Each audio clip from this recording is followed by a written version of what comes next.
Welcome to the Manager Matt podcast show. The show is designed to give you solutions to your day-to-day management and leadership problems. It's hosted by Matthew Haddock, a frontline manager and leader with over 25 years of experience.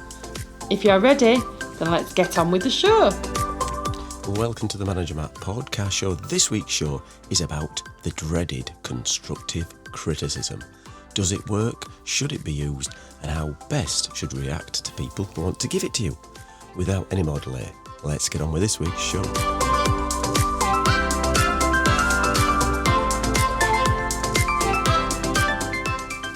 Welcome to the Manager Matt podcast show. I hope you are all well. I hope everything you're doing is perfect and it's delivering what you want. Now, I'm sure it's not, because life is not perfect and should never be perfect. Life should always be a challenge. It should be doing something different. It should be pushing you to be better the day after day. So if it's perfect and everything's great, then well done. But I'm sure there's more you can be doing. What an interesting couple of weeks I've had at work. I'm not going to share too much this week because I'm building a few shows, but it's been a really informative and learning, should we put it that way? I've had a really informative and learning curve within the business I've been working with, and I'll hopefully share you a little bit around some of those in the future. All about good stuff though, all about encouraging growth, all about how we can get better as managers and leaders, and that's what it's all about. Today's show though is around the idea of constructive criticism.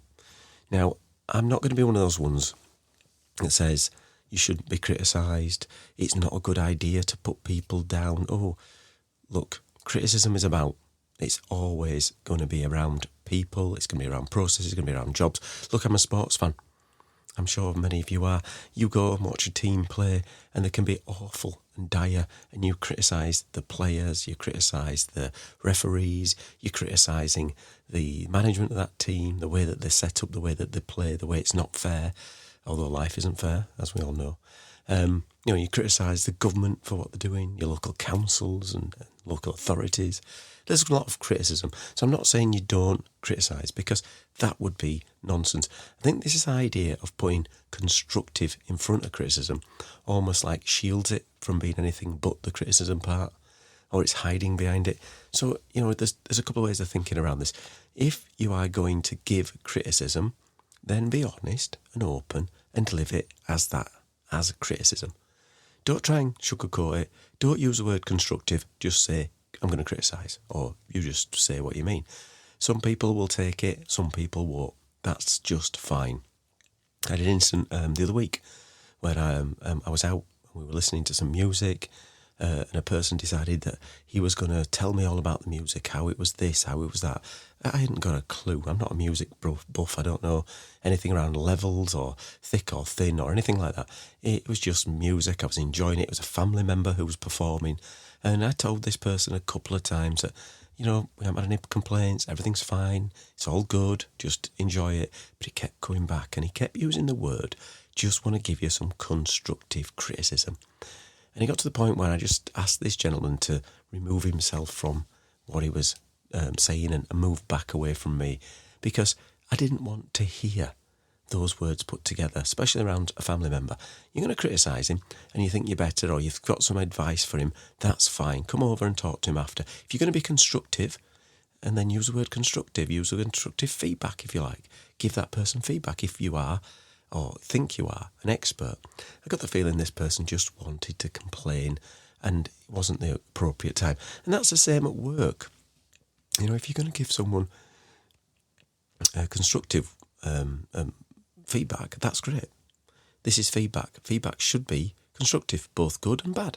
So use feedback. Don't use the word criticism. Criticism just creates a negative connotation straight into the human brain. As soon as you say criticise, you are on the back foot. So if you're leading a team and you're going to use the word criticise, what's going to happen?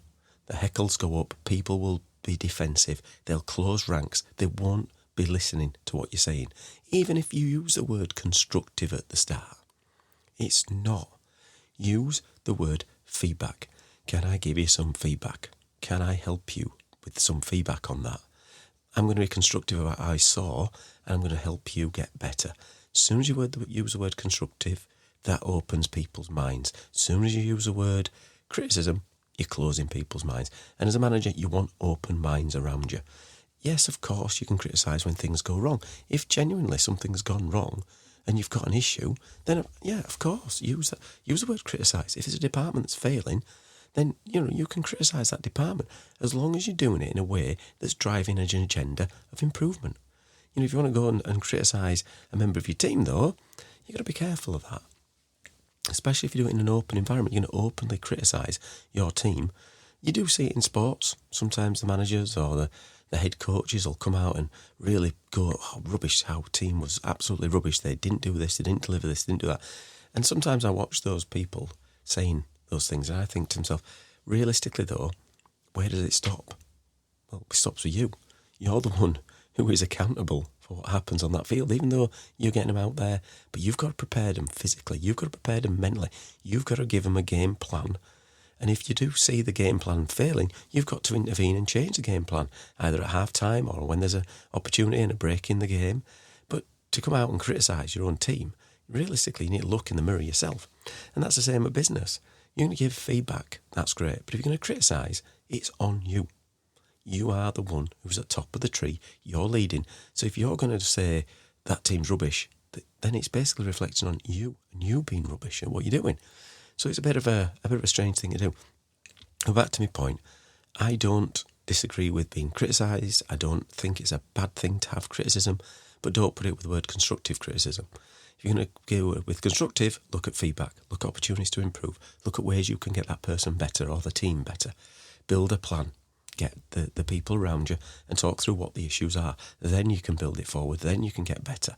But to try and hide around criticism, and again, to my original point, I'm not saying you can't criticise. I'm not saying you shouldn't be tough and hard and push your teams, because you definitely should. Because what we are finding is managers and leaders are struggling to know where they are and what they can and can't say. Now, there's lines all the time. You shouldn't be openly, over the top, aggressively doing the old sort of what you see in the past, sort of like the berating of people, the humiliation of people. That's not what you do in work. And to be honest, I don't think I've ever seen that. I think there's individuals who think that's their way, and I think certain individuals who were in the workplace 10, 15 years ago have failed and have moved on, because that approach just does not work. But to give feedback from a place of care, from a place of wanting to improve people, not to punish them, is the right way. To use the word criticism isn't the way you should be doing it. And the language of a leader is the same as the shadow cast by that leader. So the language you use is always going to reflect on how you lead. So if you're going to criticise yourself, your team, others around you, you're only going to create negativity. If, on the other hand, you build it around the idea of a trusted environment that takes on feedback, both good and bad, and pushes a business forward, then that is the way to do it. So just be aware of your language. Be aware, if you are a person that says constructive criticism, what that's going to drive. But when it comes to feedback, I'm always open to feedback. So if you can send me your feedback to managermattpodcast@gmail.com, would love to engage on new and old topics. Would love to see if you think the word constructive criticism exists and should exist in business. There's a counter-argument to everything. Persuade me different. Would love to hear that one. And obviously send me any questions, because we do some great Q&A sessions on here. I'm going to build a few more of those up. So if you want to send them over, do that, or drop us a mail wherever you can. You know where I am. Anyway, that's it for Manager Matt this week. Thank you so much for listening, and goodbye. Thank you so much for listening to this Manager Matt podcast. We hope you found it interesting, helpful and actionable. One last thing, please leave a quick review on iTunes or with your podcast provider, as it helps to spread the word of Manager Matt.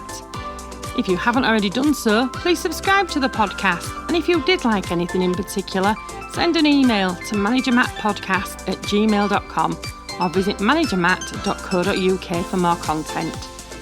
Feedback is a gift, so let's keep giving. See you next week.